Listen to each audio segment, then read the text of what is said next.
Alors bonjour à toutes et à tous et bienvenue à ce point de marché du vendredi 9 février 2018. Je suis Nizar, très heureux de vous retrouver comme chaque vendredi désormais à 10h30. Donc vous l'avez bien noté, je vous remercie de votre présence. Donc en effet, le webinaire du vendredi est avancé à 10h30 et celui du mardi et jeudi sont pour le moment maintenus à 14h30. Voilà, donc je vous laisse prendre connaissance de l'avertissement lié au risque de trading et ensuite on parlera des marchés. Fin de semaine qui s'annonce plutôt calme sur les marchés en l'absence de catalyseurs majeurs. Toutefois, quelques statistiques sont apparues notamment en Suisse ce matin, chiffre du chômage, et cet après-midi, chiffre du chômage, également chiffre de l'emploi donc au Canada. On en parle dans quelques instants. Je vous laisse prendre connaissance de l'avertissement lié au risque trading. Et bien sûr, je vous rappelle que vous disposez du chat pour laisser vos commentaires et poser vos questions. J'y reviendrai au cours de ce webinaire. Le trading avec effet de levier amplifie toujours les gains et pertes. Un compte risque limité présente un risque de perte du capital investi. L'investissement sur compte titre présente un risque de perte en capital. IG fournit exclusivement un service d'exécution d'ordre. Cette présentation est donnée à titre indicatif et ne saurait être considérée comme un conseil ou une recommandation. Voilà donc pour cet avertissement, le temps que vous le lisiez. Je vous rappelle bien sûr qu'en vous inscrivant à ce webinaire, vous avez reçu automatiquement une plateforme démonstration IG. Donc n'hésitez pas à contacter notre service client si vous ne vous souvenez plus ou si vous n'avez pas reçu vos identifiants. Voilà, bonjour donc également Pierre-Yves, Ramzi, Olive, Patrick et tous les autres, vous tous qui êtes présents sur le chat. N'hésitez pas justement à réagir et à me dire ce que vous pensez des stratégies que je vais créer aujourd'hui. Et à me poser donc bien sûr vos questions sur le chat. Alors je vais débuter par le Forex. Je vais débuter par le Forex et ensuite je parlerai des indices européens. Et je reviendrai donc sur la stratégie notamment que j'ai donnée hier. Pas la stratégie, mais en tout cas un des scénarios qui était possible, qui n'a pas pris forme. Mais j'y reviendrai dans un second temps.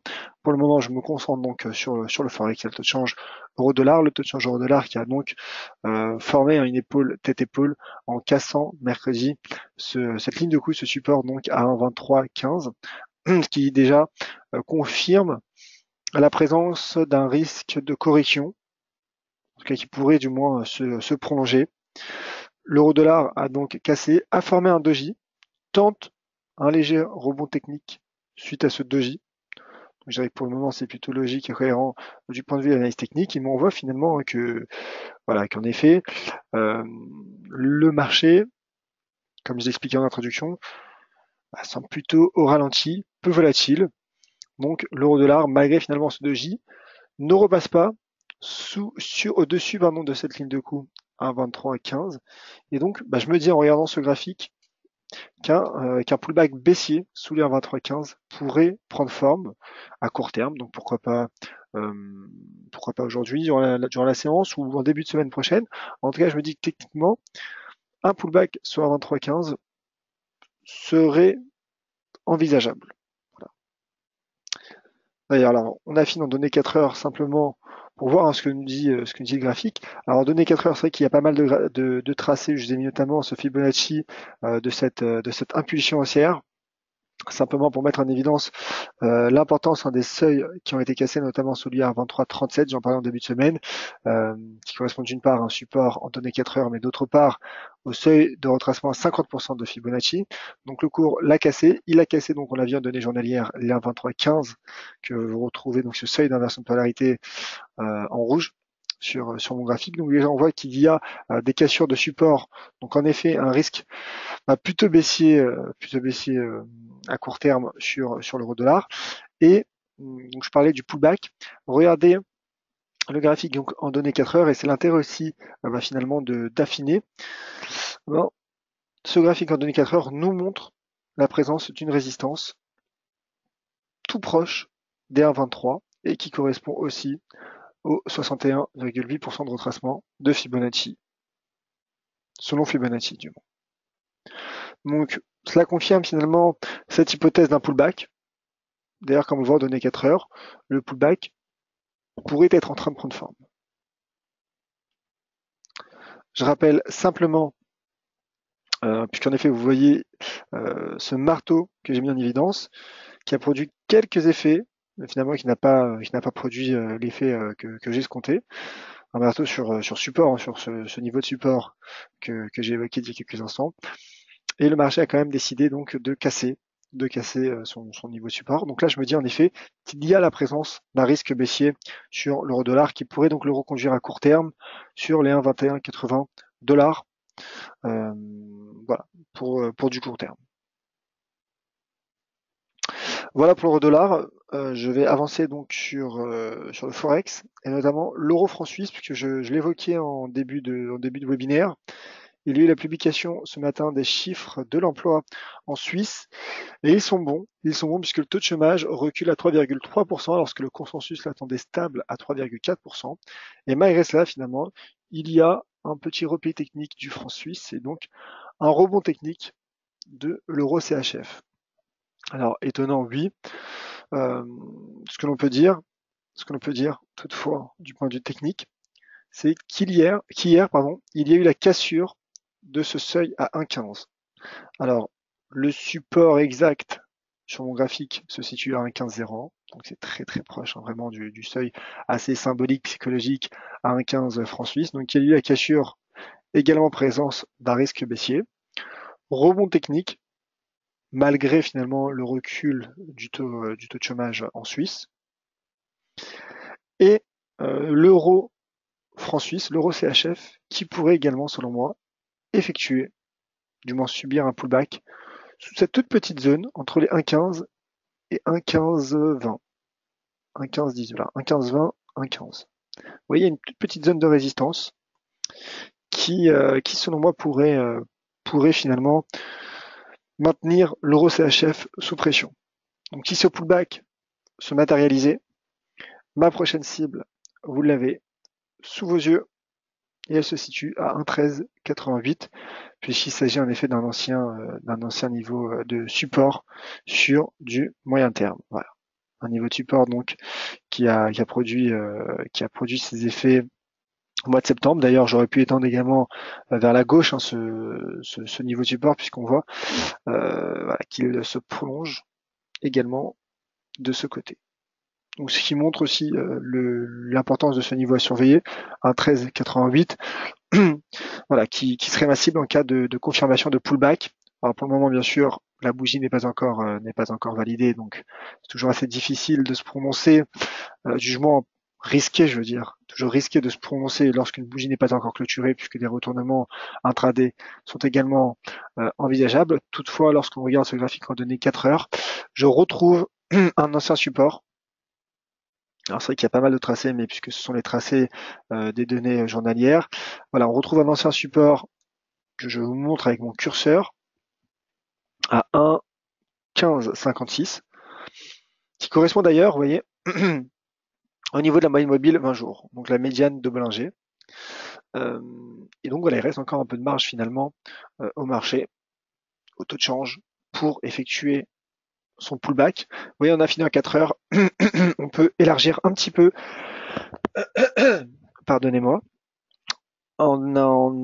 finalement, en mettant ce graphique 4 heures, on peut élargir un petit peu cette zone de résistance que j'évoquais il y a un instant, jusqu'à les 1,1557. Voilà. Donc, je pense en effet qu'un pullback pourrait prendre forme sur l'euro CHF, mais ce signal serait donné bien sûr en cas de confirmation de l'échec. Donc ça peut être soit par une clôture sous ce niveau, soit au contraire par un pattern ou une divergence baissière qui pour le moment ne prend pas encore forme, mais voilà, je dirais que le cours reste encore distancé de cette zone, de ce niveau de résistance, et donc un pullback baissier en direction des 1,1388 me paraît probable sur une vision swing trading sur ce taux de change euro CHF. Voilà, donc on voit finalement que l'euro CHF, que l'euro pardon, est effectue un rebond technique en ce début de séance, mais qu'il conserve son risque baissier. Alors voilà, je vois une question d'Olive sur le chat sur l'USD Yen. Après une prise de bénéfice à 109,30, je souhaite me replacer à l'achat, j'hésite à attendre un retracement avant. Alors déjà, ce qu'il faut savoir, Olive, c'est que je ne donne pas de conseils en investissement. Voilà, vous l'avez vu lors de l'avertissement lié au risque trading en début de webinaire. Mais je vais vous donner tout de même mon point de vue sur l'USD Yen, qui est l'une de mes stratégies favorites. C'est vrai que j'en parle depuis un moment, mais en même temps, voilà, je dirais que les seuils techniques l'analyse technique est tellement respectée sur ce taux de change. En tout cas, me paraît tellement respecté que voilà, c'est vrai qu'il me donne une conviction forte. Donc là, en effet, vous voyez hein, ce support à 108,55.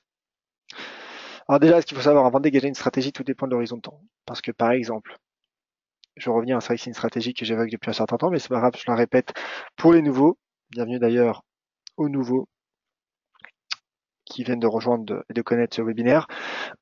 Alors ce qu'il faut savoir hein, sur l'USD Yen, c'est que vous voyez sur du moyen long terme, clairement, je suis haussier, je l'ai répété toute la semaine, le marché est sur un niveau de support de près d'un an, quasiment 10 mois, à 108,55, que l'on retrouve d'ailleurs en données 4 heures, on vient de le voir. Bon, voilà, ma stratégie de moyen terme, vous la connaissez, retour, je vise un retour à 111,70 et sur du long terme à 114,50. Toutefois, bien sûr, cette stratégie sera validée en cas de cassure hebdomadaire sous les 108,55. D'ailleurs, même pas sous ce point bas, sous les 107,36.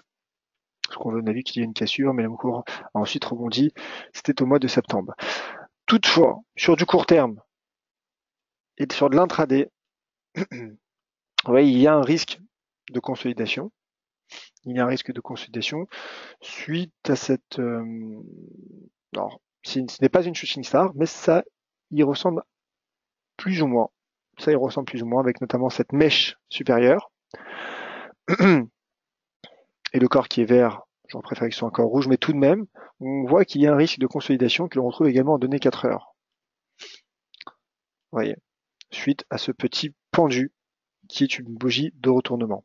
Donc je me dis qu'en intraday, en effet, il y a un risque de repli sur l'USD Yen, mais voilà, donc c'est pour ça que tout dépend finalement de votre horizon de temps. Comme je l'ai expliqué, donc voilà, je pense qu'il y a un risque de repli technique en intraday, toutefois sur du moyen long terme, tant que ce support tient, ce support solide et majeur de long terme à 108,55 tient, je continuerai donc, je maintiendrai du moins ma stratégie haussière pour viser donc les 111,70 et les 114,50. Entre-temps, bien sûr, ce seuil d'inversion de polarité à 110,17 pourrait également être retrouvé selon moi par l'USD Yen. Ouais, donc également en données journalières, on retrouve ce magnifique support qui fait rebondir le marché. Voilà donc pour l'USD Yen. Alors qu'est-ce qu'un pendu? Ah oui, bah, le pendu, hein, comme j'ai expliqué, donc c'est une bougie de retournement à la baisse. Et en effet, hein, mon cher Olive, avec plaisir, mais c'est vrai que voilà, je ne donne pas de conseils en investissement, comme vous l'avez vu donc en introduction. Alors, peut-être un mot sur les SD4, puisqu'il y aura les chiffres de l'emploi qui seront publiés cet après-midi au Canada. Ensuite, je passerai aux indices européens. L'USD4 qui aura finalement, malgré cette tendance baissière, malgré cette tendance et cette dynamique baissière, vous voyez, de moyen long terme, même à court terme finalement, l'USD CAD rebondit. Alors c'est vrai que l'analyse technique est intéressante sur ce graphique hebdomadaire. Comme je l'ai expliqué hier, c'est toujours intéressant de regarder les marchés finalement avec sur une unité de temps importante et de réduire ensuite par la suite. Ce que je remarque hein, sur l'USD CAD, c'est que vous voyez, il y a eu ce que l'on appelle les méthodes descendantes. Donc c'est-à-dire généralement c'est 3 méthodes descendantes. Tu as 3 bougies haussières et une bougie baissière sous ce point bas. Vous voyez donc mouvement baissier, correction, cassure. C'est un pattern de continuation qui n'a pas produit ses effets, en tout cas très brièvement. Et toutefois, vous voyez, d'ailleurs je vous remercie parce que ça me permet de voir une configuration que je n'avais pas vue auparavant. Donc là, nous avons un pattern que vous reconnaissez peut-être. Il s'agit donc du piercing line, de la ligne pénétrante, qui est un pattern de retournement à la hausse qui produit donc, pour le coup, ses effets logiques selon l'analyse technique et le cours qui part tester magnifiquement ce très joli seuil d'inversion de polarité. Vous voyez, en données hebdomadaires, 1,2680. Donc 1,2680 pourrait être le pivot lors des prochaines séances. En cas d'échec sur 1,2680, clairement, l'USD CAD pourrait être finalement baissier. Toutefois, en cas de franchissement, l'USD CAD pourrait poursuivre sa remontée en direction des 1,2915. Donc je dirais qu'il y a une analyse technique assez intéressante sur l'USD CAD, notamment en données hebdomadaires. Vous voyez, donc d'où l'intérêt de regarder d'abord les graphiques en données mensuelles hebdomadaires. Et ce que l'on remarque, en effet en données journalières, je crois que j'en avais parlé la semaine passée à l'intérieur d'un article qui est apparu sur dailyfx.fr, c'est cette divergence haussière entre prix et RSI, entre taux de change et RSI, qui a lieu aussi qui a elle aussi procuré des effets positifs sur l'USD4 qui est en train de franchir les 1,2560 et le marché qui retrouve les 1,2680 qui est le seuil dont je parlais il y a quelques instants. Donc prochaine cible sur l'USD4 à 1,2680 et en cas de franchissement d'1,2680, la cible suivante se situerait à 1,2916. Voilà. Donc je pense qu'il y a une analyse technique qui met en évidence une hypothèse de reprise sur l'USD-CAD en amont donc de la publication attendue cet après-midi concernant donc l'évolution de l'emploi au Canada. Une sorte de NFP canadien si vous me permettez l'expression. Pour reprendre bien sûr une expression d'un de mes anciens collaborateurs. Voilà donc pour ce tour d'horizon Forex, je vais passer sur les indices européens. Alors si vous avez des questions sur une autre paire ou sur un autre actif, les matières premières, c'est vrai que j'en parle pas assez souvent malheureusement. N'hésitez pas à me le faire savoir, je vous prie.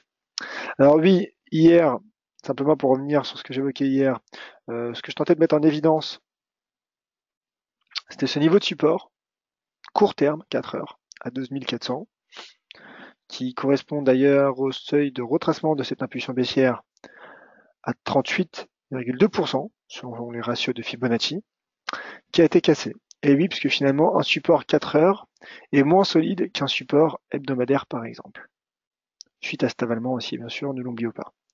Donc, il y a eu la cassure de ce niveau de support.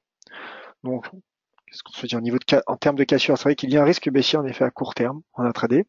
Mais attention toutefois, car en données journalières, là, pour le coup, il y a également l'apparition d'un niveau de support. Un niveau de support en données journalières sur le DAX qui pourrait donc soutenir l'indice allemand. Alors je le trace devant vous pour que ce soit bien clair.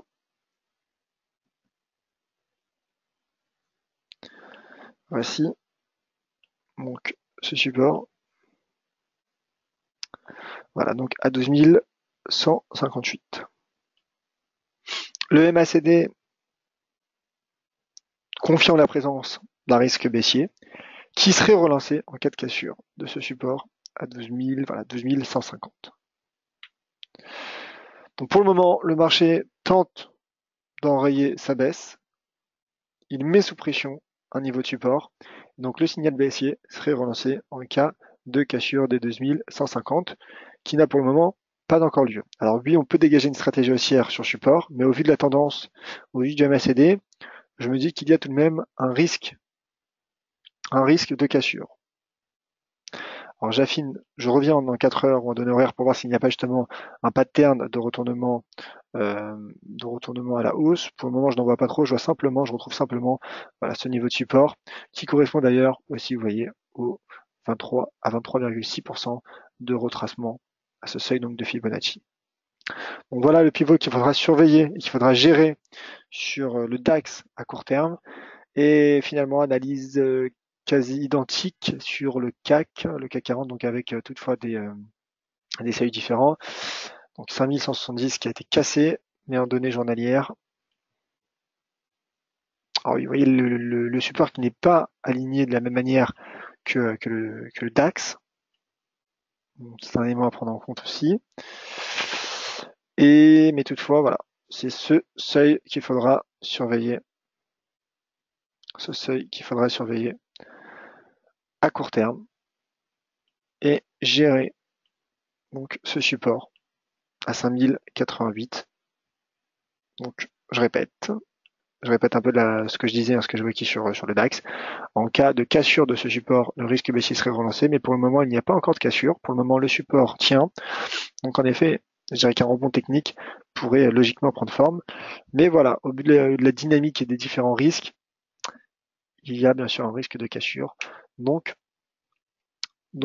on analysera comment le marché réagira vis-à-vis de ce support. Et en 4 heures, pas de pattern, pas de divergence, il me semble, pas de divergence. Simplement un cours qui tente de se stabiliser donc sur ce niveau de support à 5088 points. Voilà donc pour ce tour d'horizon Forex et indice boursier. Je vais passer aux questions. Il me reste une petite dizaine de minutes avant la fin de ce webinaire. Donc Thibaut qui demandait mon point de vue sur le DAX, c'est fait.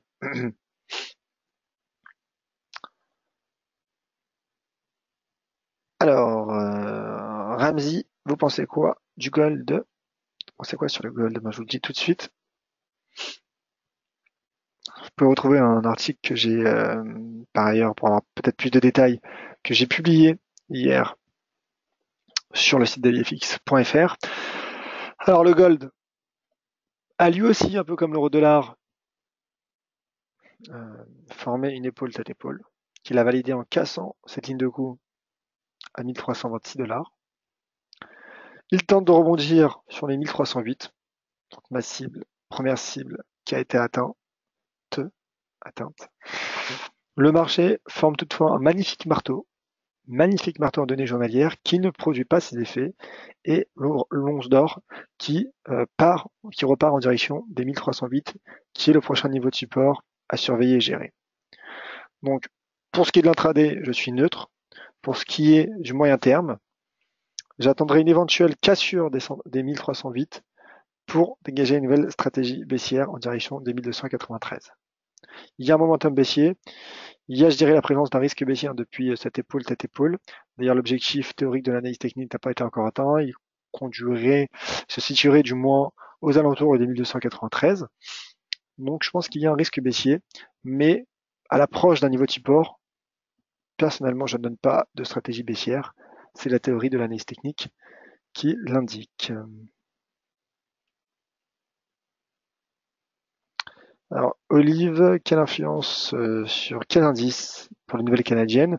Alors, je m'attends pas non plus à énormément de volatilité avec ces chiffres de l'emploi canadien. Je pense qu'il y aura surtout de la volatilité, du moins un regain de volatilité sur le dollar canadien. Concernant les indices, probablement le principal indice canadien.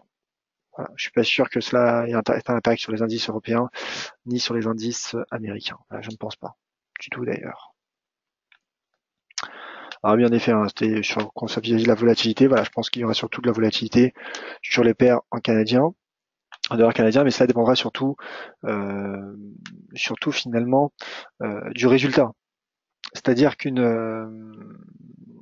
effet, s'il y a un chiffre complètement différent de ce qu'anticipe le consensus, cela pourrait provoquer plus de volatilité. On a vu que le mois dernier, les chiffres de l'emploi ont surpris, ont largement battu les attentes du consensus. Le consensus attendait seulement 2000 créations d'emplois, je crois, de mémoire. Il y en a eu 78 600. Donc là, en effet, le dollar canadien avait fortement progressé.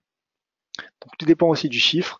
Le consensus anticipe 10 000. C'est clair que s'il y a 80 000 créations d'emplois, là, ça pourrait provoquer une forte volatilité. Donc on verra. Et toutefois, le consensus qui s'attend également à un rebond, à une hausse du moins du taux de chômage à 5,8%. Voilà, vous suivrez ces statistiques sur dayfx.fr. Un article, je crois, sera mis en ligne cet après-midi sur le dollar canadien. Voilà, donc je pense avoir fait le tour des questions. Merci à toutes et à tous. Alors on se retrouve lundi pour un nouveau webinaire dont vous trouverez le lien d'inscription sur le site dailyfx.fr cet après-midi, et également sur les réseaux sociaux. Vous aurez plus d'informations. Donc lundi, je lance un nouveau webinaire hebdomadaire. Ce sera une stratégie, je reviendrai sur un actif, une stratégie de la semaine. Voilà. Donc ce sera un point de marché relativement court, d'une dizaine de minutes, mais qui permettra donc de donner donc une stratégie de moyen terme sur un actif au choix. Un actif donc que je choisirai, qui me paraîtrait finalement le plus pertinent. Et chaque lundi, on reviendra dessus sur cette stratégie et on analysera bien sûr l'éventuelle cause du succès ou de l'échec. Et je donnerai aussi donc chaque lundi une nouvelle stratégie. Concernant mon point de marché régulier, donc comme j'ai expliqué en début de webinaire, pour cela vous n'avez pas besoin de vous réinscrire. On se retrouve donc mardi, mardi à 14h30. Et d'ici là, bien sûr, sur les réseaux sociaux, @yoavnizar sur Twitter. Merci à toutes et à tous. Passez un bon vendredi, un très bon week-end. Et je vous dis donc à la semaine prochaine.